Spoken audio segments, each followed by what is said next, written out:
Hello, I'm Craig, and welcome to another episode of Football Kit Memories, the football podcast that gets under the shirt. In today's episode, I am joined by freelance video editor, director, and writer Findlay Marks. During our chat, we covered some of Findlay's excellent work in football, producing content for a number of teams and brands, as well as his time at Copa 90, where he was involved in the incredible Darby Days documentary series. Later, and as always, I asked Findlay to pick out 3 of his favourite football shirts and tell me a little bit more about what they mean to him. We land the 90s time machine first at Ibrox for 5 and 6 in a row, next to the World Cup USA 94, and we finish in Serie A, where for Findlay, a star-studded Sampdoria side embodies a period of calcio culture it's hard to forget. Remember, you can listen to this and other episodes of Football Kit Memories on all major audio platforms, including Apple Podcasts and Spotify. Please do like, follow, share, but above all, please do enjoy the podcast. Okay, so today on the podcast, I am joined by freelance video editor, director, and writer Findlay Marks. How you doing, Findlay? I'm really good, Craig. How are you doing? Mate, very well, thank you very much. Really excited to talk. I've been on your website, I've looked at your CV, mate, and it's impressive. There's some amazing projects that I want to talk to you about today. Yeah, thank you. But what I want to do kind of first and foremost is to kind of roll it back and ask you how you got started off in video production, and is that something that always interested you?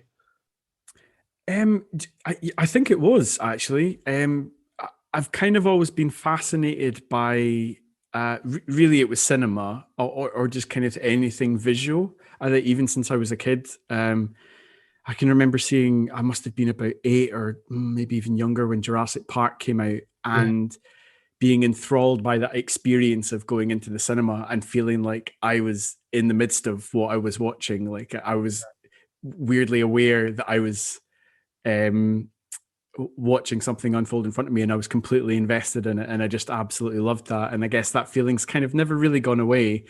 I ended up doing business and politics at uni, and just really hated it. And I think at that point I was just like, I think I really want to try and do something creative in video if I can. And so I graduated that and then went back to college and did a TV production course at Glasgow Met, as it was then. I'm not sure what it's called now. It's had about 20 different iterations over the years. And that was kind of the start of getting into the industry, I guess. It was at that point. But it's always been something that fascinated me. I think even as a kid, I think anything that was like oral or visual or whatever, I was one of those kids that wasn't, I think most kids are probably, I wasn't like an avid reader or anything. I find that stuff not boring in and of itself. It's just more the medium that it was presented in was kind of boring. It resonated so much more if it was something visual that I could connect with. And I think that's kind of led me into the work that I'm doing. Nice, mate. Nice. So you started working at Copa 90 in 2017. How did that all come about? What were you doing before that? Before that, so my first job, I'd originally, once I graduated in Glasgow, I'd started to try and look for work in Glasgow. And at that time, I think there's more work available now, but at that time, so this is kind of like 2009, there wasn't really much going. And at that point, definitely, and I think it still is very much so today, London was really the epicenter for the creative industries. I think if you wanted to really make a go of it, you kind of had to be in the city. So I moved down to London in 2009 and was able to get some work experience, and I ended up getting a job working for a charity in the southwest of the city. Ended up working in Soho for a couple of years, ended up being freelance for a couple of years after that. And then I met a girl who's now my wife, Sarah. Right. And when we, just after we got engaged, I was, it was so much less stress to have a full-time job at that point. But I was like, if I'm going to go back to full-time work, it needs to be something that I'm kind of interested in. And then this opportunity came up at Copa 90, and I was like, this is great, because this marries together, pardon the expression, but this marries together my love of filmmaking and my passion for football, which has again been something that I've just been obsessed with since I was a little kid. So that's kind of how it all came about. Did the interviews, got the job, and yeah, that was it.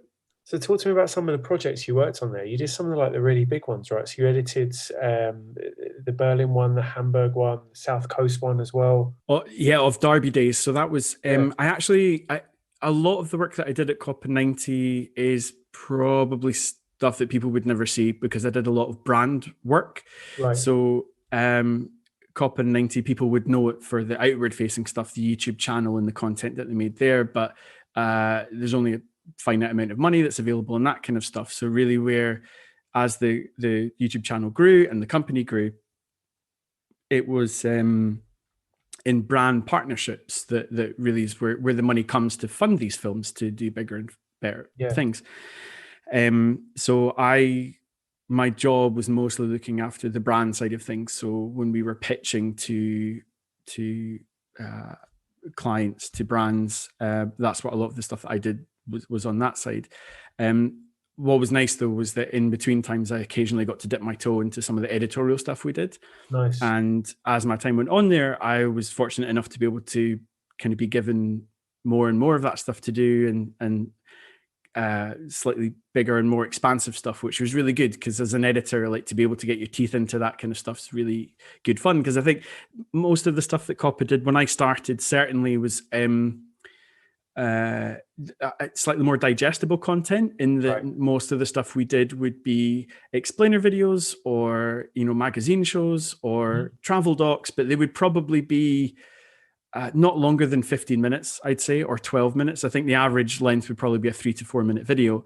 But one of the jewels of the crown at Copa 90 was this series that Ellie Menjum wrote and directed and presented called Darby Days, where he went around some of the biggest derby matches in the world and kind of exposed you to not just the game. That was the whole point of Copa 90, was it wasn't just what was on the pitch, it was more the stuff off it, which started off as a workaround because they didn't have rights to show footage and all that kind of stuff.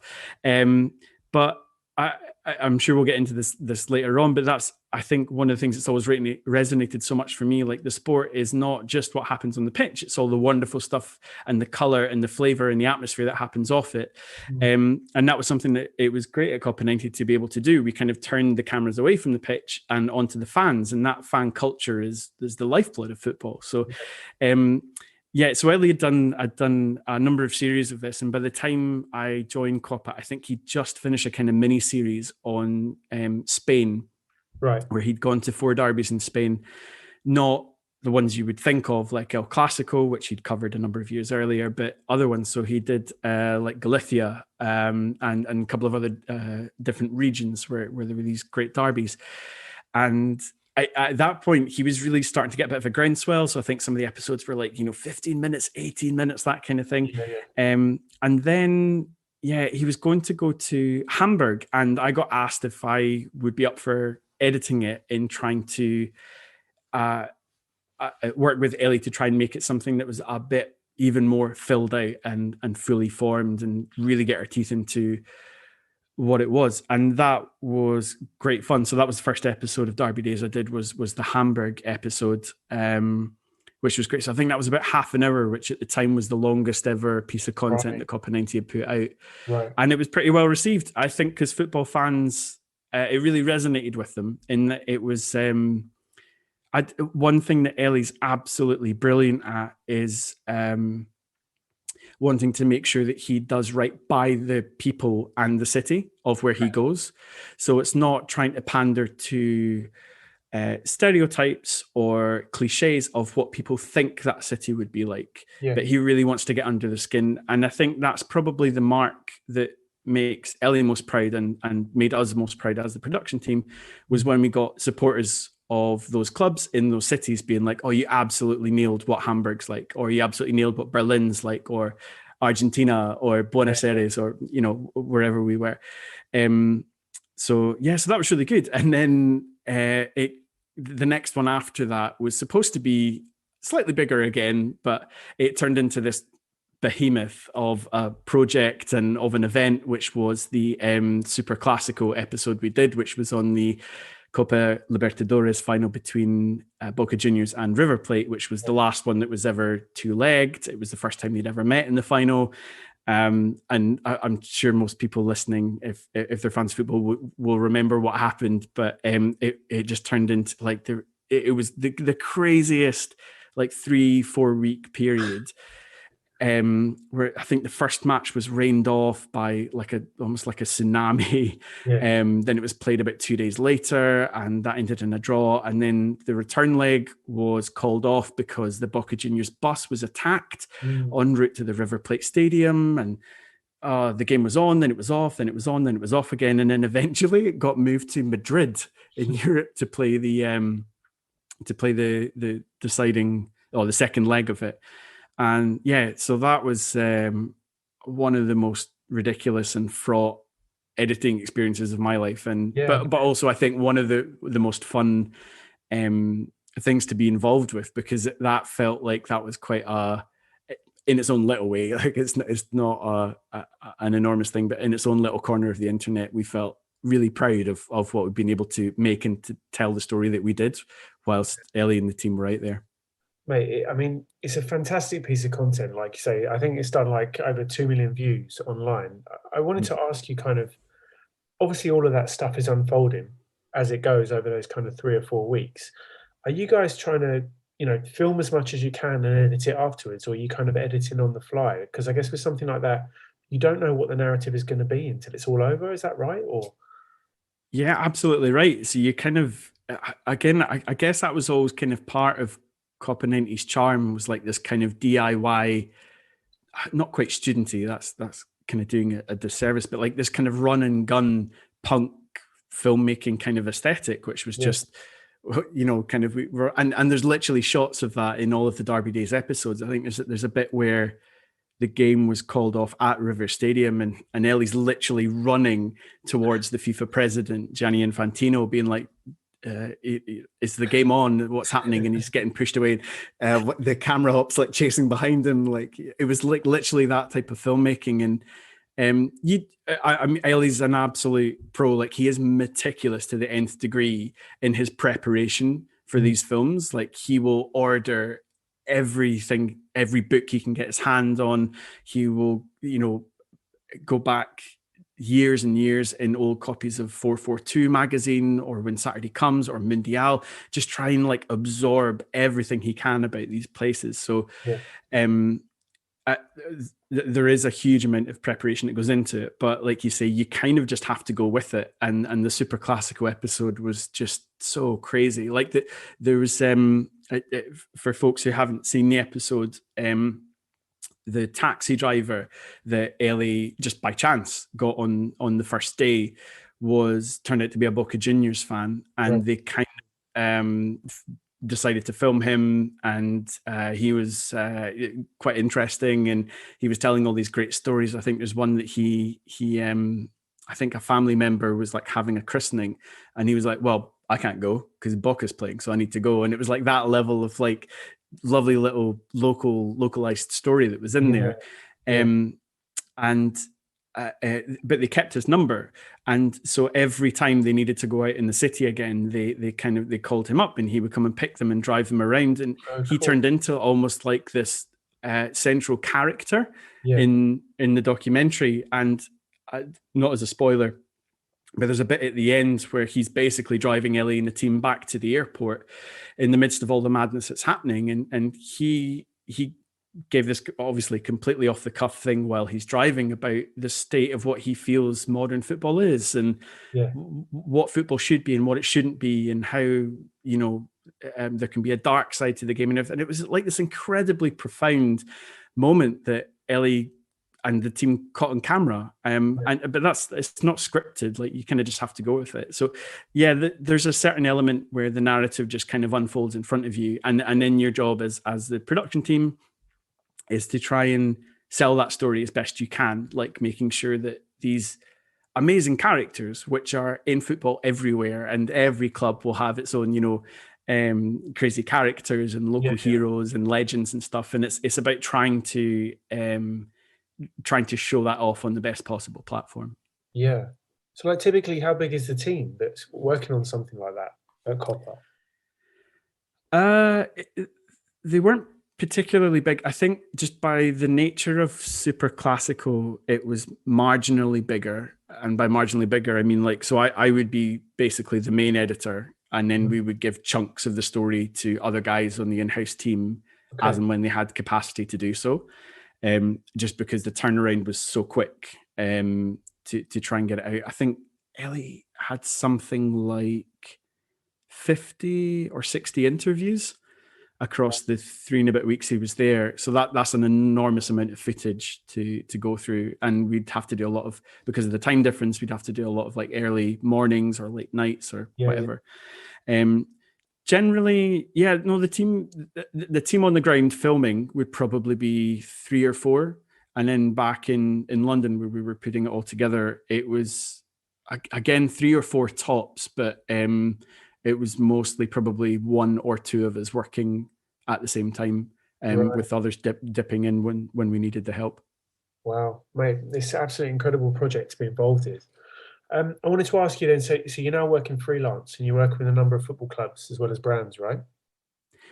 Yeah, I mean, I've been really lucky. So with Copa, because they worked with so many brands that were affiliated with the game as well, I was really fortunate in that I've been able to work with, like Nike and Adi and Puma and the FA, the England national team, various different clubs through those sponsors as well, or brands. It's like, yeah, Real Madrid and Liverpool, Man City, Chelsea, Juventus, like that kind of stuff, which is Yeah. really cool. And I've been able to kind of, I guess, like in going back to freelance again, I think once you start to get known for doing certain things, then that kind of breeds the same work happening again. Yeah. And I've got no issue with that because I love football, so I love being involved with different things. So yeah, I've been really lucky. I've been doing some bits and pieces with Chelsea, Motherwell. I know Laura Brannan, who's kind of like the head of all the content stuff over there. The two of us work together at Copa 90, so we know each other from there. So I've done some bits and pieces with them. I got to do what was really fun, the promo for the Fantasy Football Scotland app at the start of the season, which was good fun. And then I mean, this wasn't actually technically work, but one of my really good friends from my time at uni is Andy Lang, who some folks might know as Alba Mater. I think you've interviewed him on the show before as well. And we got to do this video with the Scotland national team just before the Euros. So yeah, I feel incredibly fortunate in my job to be doing something that I love and generally around a subject that I love as well, which is really cool. It's not all like that, there's a lot of fairly dry bits and pieces with clients and things, but they're stuff that pays the bill. And yeah, so it's nice though to be able to say that the majority of your work is stuff that you're actually interested in as well. Yeah, it sounds super varied, the stuff you do. I wondered, you mentioned some like huge clubs there, like Spurs, Chelsea, and I wondered if there is a difference between working for clubs like that, the amount of kind of sign off you have to go through, versus working for a club like Motherwell in the Scottish Premier League.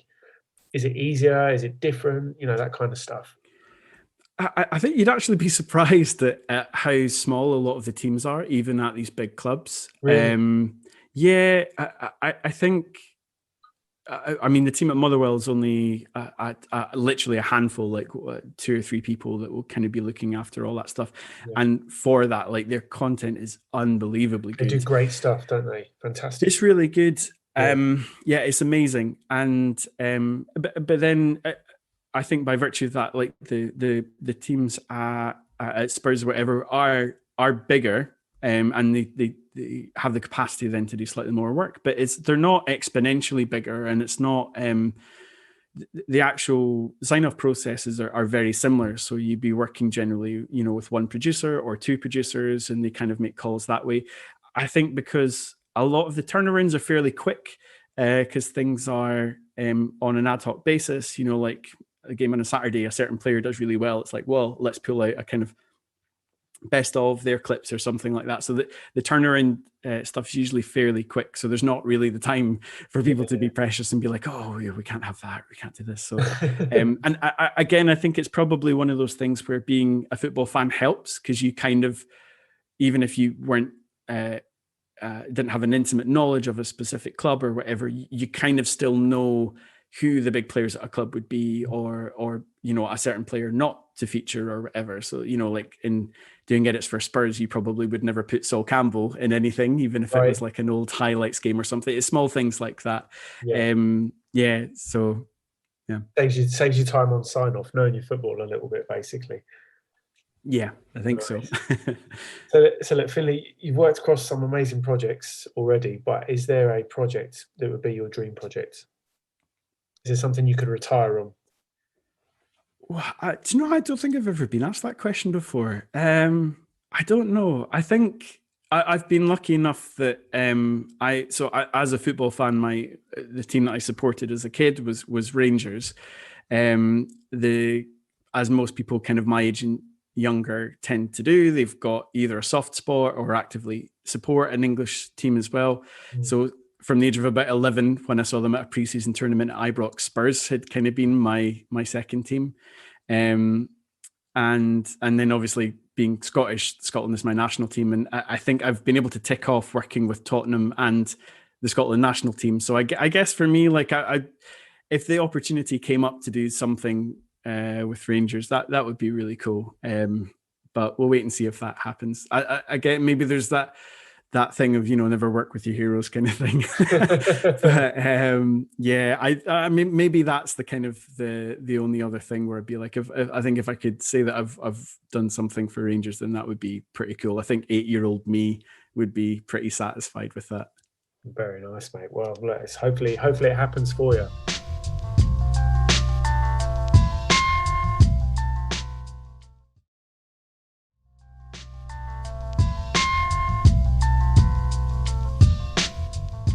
Should we talk about some football shirts? Yeah, let's do it. So, mate, the question I ask everybody on the podcast is, what do football shirts mean to you? So I was thinking about this question, and there's no real way of saying this without coming across like a total like up his own arse hipster. But I kind of feel like for me, the thing that draws out most emotion is are like what are now called retro kits. Like I firmly believe the 80s to a lesser extent, but definitely the 90s was like the golden period for football kits. And I kind of feel like I always loved them. So I feel like, the retro kit thing has definitely become a really cool thing over the last 5, 6, 7 years or whatever. But I liked it before it was cool. I've always been fascinated by like the colors and the ranges and the sizes and like how bizarre some of them were, but just how iconic a lot of them are as well. And you even see that now, like, the retro kit culture is huge now. And people who were probably not even born when the kits came out will now wear it as a fashion item or whatever. Like that's a total look in and of itself. And there's the market now where not even the original shirts, but like en masse replica shirts are doing brilliant. Like you see at the Euros, how many of the Scotland Euro 96 tops did you see, or the France 98 tops, and rather as much as the brand new top, like the one that the team's playing in currently. And I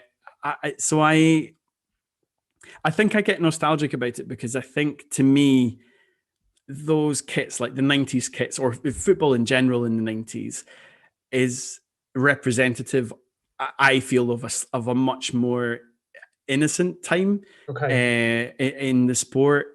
I think like before, really in the 2000s and beyond, it turned into, I feel, a much more kind of corporate marketing behemoth than it was back then. Like in the 90s, you would have clubs would wear the same kit for 2 seasons in a row. Yeah, that's just absolutely bonkers to think of now. yeah. And I'm a Rangers fan. The club has just very recently released its fourth kit of the season, which kind of makes sense, and it's a big anniversary year for the club. But still, it's just, and also it's like shelling out 60 quid every time, and then there's like the pro version, or there's the long sleeve version, and like when we were growing up, it was just the kit, like that was it.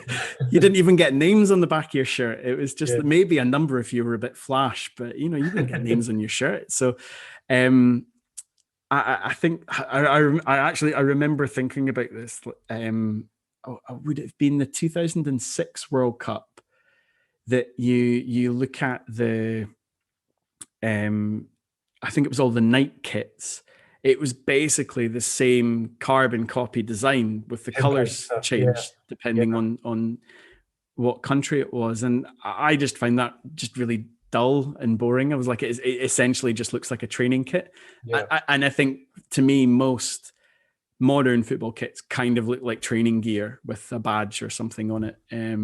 You do get occasional ones that are a bit more interesting. So I think like the Nigeria kit during the 2018 World Cup, again, for probably on the fashion side of things, has become like an iconic shirt. But maybe part of it is that thing that because teams don't wear their kits as often or over these longer cycles, they have less chance to become iconic, because the way kits become iconic are the players that play in them, or the trophies that your club won wearing them, or whatever it is. So that's kind of how I feel about them. I'm definitely happily a kind of like old man about this stuff. I firmly believe that the football kits from the 90s were like a golden period.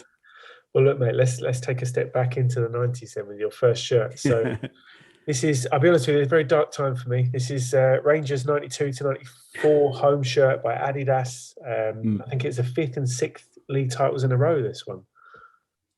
It was, yeah. So this was the first football shirt I ever owned. It was the football shirt that Rangers were wearing when I would say properly started following the team and, like looking out for the results and everything.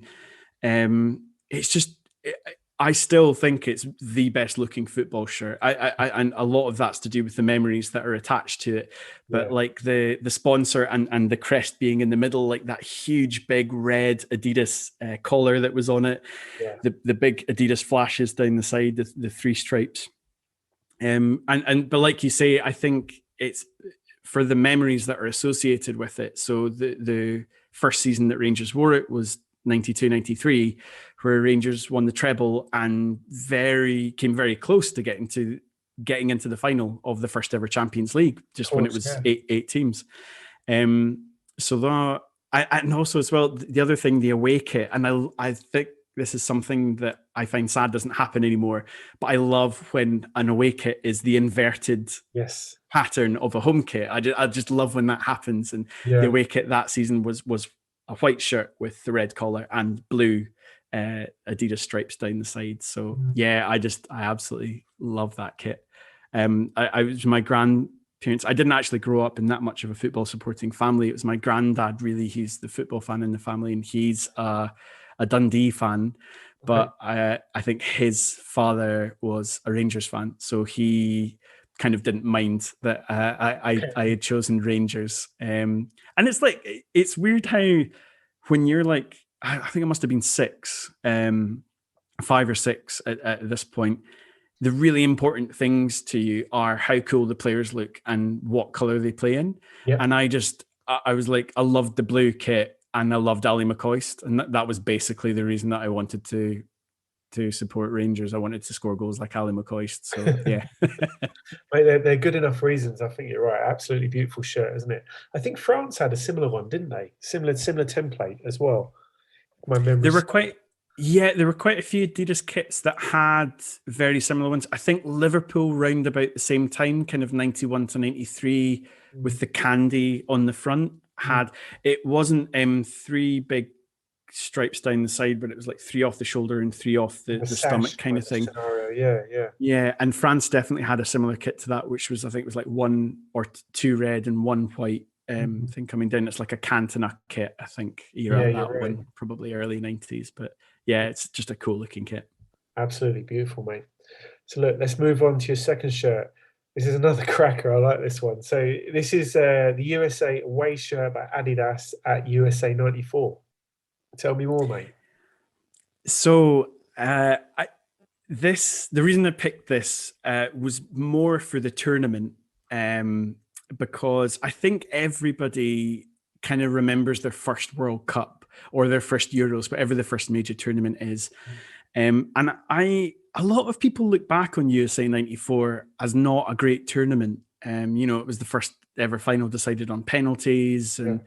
But I was absolutely transfixed with it the whole time. I think part of it was to do with, this is a really boring technical aside as an editor, but in trying to explain what I mean by the look of the footage, because the frame rate of American TV is different from what we have in Europe and in the UK. So we use 25 frames a second. In America, it's 24 or 29.99 or 30 or 60, or there's like variations. Like some frame rates are just absolutely bizarre. But when you move that back onto a broadcast that is 25 frames per second, it has this kind of like fuzzy, glossy quality to it, which is why American TV, you can tell it's American TV, especially the old stuff, by looking at it. You wouldn't even have to hear the audio for it to know that. It's different now because everything's digital, so it doesn't really matter, and TV's all kind of broadcast the same, so it all looks the same now. But back in the 90s and before, you could tell that when it was an American broadcast. And I think because of that, it kind of, all the football had this like really weird, ethereal, not quite real, glossy aesthetic, and I thought that was so cool. And because it was in America, it was like the colors were brash and bold, and none of the stadium announcers pronounced the players' names right or anything. I just, even small things like that sounded epic. So like you had I don't know why this one sticks out in my mind, but at the tournament, one of the strikers for Sweden was a player called Martin Dahlin, who I think played at Blackburn Rovers for a while and stuff. But I remember he scored for Sweden in one game, and the announcer came on and he was like, "Scorer for Sweden, Martin Dahlin." And that sounded so epic and different. And I think as well, because it was because of the time difference, I was watching it in the evening, but it was like daylight over there, and the stadiums were enormous and the crowds were going crazy, and I absolutely loved it. Anyway, getting back to the kit, I think just because, I could have picked any number of the kits from this tournament. Like there's some absolute bangers, like the Morocco kit is amazing. The Nigeria kit was amazing. Even the Italy shirt, it was blue, but it had like an embossed kind of logo of the national association on it. The Brazil kit was great because it had, again, like that huge embossed shield badge thing, and that was an Umbro kit. That was really cool. I remember the Republic of Ireland kit was really cool. The away one, it was like white but with like green faded lines going down the front. It was just great, and there were so many great iconic moments in that as well. John Aldridge shouting at the technical guy in the pink jacket, and Diana Ross missing in the opening ceremony. The Germany kit as well was amazing, with the kind of like diamonds going down the way, and the Mexico kit was great. Basically, every kit was great, but for some reason, the USA away kit stuck in my mind. So it's like the blue one with these stars going down the side of it, and I guess I kind of just chose them out of the nostalgic reason that surrounded the whole tournament, not just the team. I think everybody can probably see in their mind in that American kit, Alexi Lalas with his crazy red hair and the big goatee beards coming down. But it was just, to me, it signifies like that tournament was just so fun and so cool. And just what I was alluding to earlier, like this time where it seemed a lot more innocent. I don't know, just a lot more fun. That's the kind of kit, the one kit that really summed up for me that whole experience of what that World Cup was like. Love it, mate. Love it. I think we're a similar age, so I'm kind of getting the same kind of memories from this stuff too, mate. Fantastic. So we've got final kit in the 90s. So this is the Sampdoria 94 to 95 home shirt by Asics. How come you chosen this one? So this one, I think again, like if you've grown up in the 90s, I think it's fair to say that most people would have really good memories of Saturday morning Gazzetta Football Italia, and like how important watching that different type of football on TV was as a football fan growing up. Yeah. I think Football Italia to me, I get this is going back to something of why I loved working at Copa 90, because it wasn't just about the football. I mean, the football was mind blowing. It was amazing. Pretty much every week there was an overhead kick being scored, or a 35-yard thunder bastard by a central defender that's never scored in their career before. It was the place to be. Like, the Italian league had all the best players and like crazy goals and amazing kits and all the rest of it. But in watching Gazzetta, you know, like you saw these bits where like their newspaper was pink. Like, how cool was that? And you had James Richardson sitting on some massive big stoned piazza somewhere with a pudding the size of his head in front of him, you know, spouting off like in Italian what the headline was and why that was crazy, and you know why the Perugia manager had only lasted 9 days, and all of these kind. And you're like, I don't need to know any of this, but it's cool. And I think for me, it kind of it really touched on something which was, I think, has become something as an adult I've really enjoyed embracing, which is kind of the travel and the wanderlust element of football culture, and being like enjoying and being inquisitive about other people's culture and traveling around. And one of my favorite things to do is, sadly, I haven't had much cause to do over the last 2 years with the pandemic, but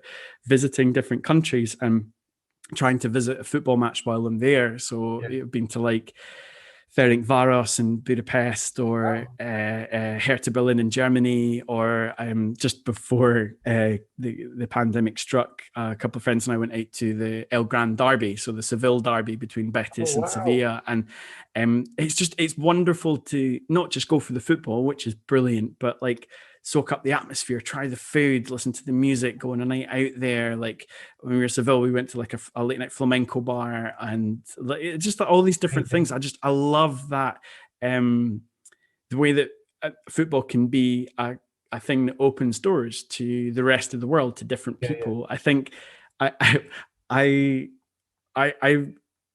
have a fairly decent grasp of geography, particularly European geography. And I think 90% of that is down to knowing where random football teams are from qualifiers or whatever. Like, I would have no reason to know where Tbilisi is, other than I know Dynamo Tbilisi, where Timuri Ketsbay used to play, or something like that. You know, like this weird little peccadillos that you get from being a football fan that you get. And I think Serie A was the thing that kicked that off for me, mid-90s, watching it. And again, like there were so many cool kits at this time, so many cool teams, so many cool players. But I've always had a bit of a soft spot for the Sampdoria kit and Sampdoria as a team. I think because they came close to being spectacular in the 90s. But they never quite got there, and they faded away a little bit since then. And there's like a kind of that romance that drags you in as a football fan, as a neutral, to something where you're just like, oh, you kind of want the underdog to do it. And at this time, I think this particular kit is beautiful, because it's the one with the kind of lace up 1920s style bit at the front. With the thread at the front, which you would see on, you know, I think Man United had a kit in the 90s that was similar as well. They've got that iconic ERG sponsor, and also the badge and the colours going across the stomach, not across the traditional bits above the top of the breast. And they've got like the little Italian kind of flag, the mod symbol that's in the corner. And I think it was just the players that were associated with them at that time. Again, like not necessarily always the best players, although they had some truly world-class talents, you know, like Ruud Gullit and Gianluca Vialli and Mancini and a couple of other players like that, Veron. But they had like Sinisa Mihailovic, who was just an absolute nut job, who could smash in a free kick like nobody's business. And they had just kind of cool players as well as great players. And to me, that it's just one of the most fun kits. I think the badge as well of the kind of it's not really on this kit, but just the Samp logo of like it's almost like Peter Pan crossed with Popeye. It's like a guy kind of with a little I can't remember his pipe name. coming out. I can't remember his name. They have a special name for him, don't they? I don't know actually. That's terrible. I don't know that. But it's I just always thought they were kind of a cool club. I think again probably part of that I saw Sampdoria at Ibrox in the same preseason tournament. I saw Tottenham when I was about 10 or 11. Right. And I guess maybe like that affiliation then kind of sticks a little bit as well. But that was why I chose that one, because I just I think it's symbolic of that how cool that Italian football was in the 90s, and I think how much of I think an example that was to probably the Premier League and La Liga and other leagues going forward, was just like if you were able to attract the best talent, like that became the focus. At the time, Italy was just amazing to watch. Mate, I love it. No, Findlay, thanks so much for sharing your football kit memories with me. That's 3 absolutely amazing choices, mate. Where can people find you online? I've probably Twitter's the easiest place. I think I've got a really weird spelling of my name that's got a D in it. So if you search that, it'll probably bring up everything: Twitter, Instagram, my website, and everything. But it's at Findlay Marks on Twitter. I think it's at Findlay_Marks on Instagram, and just FindlayMarks.com is the website if you want to see any of the work I've done or other things. Lovely stuff, mate. Been absolutely fantastic speaking to you. Thanks so much for coming on. No, thanks so much for having me. It's been a real pleasure. Always fun to talk about football like this.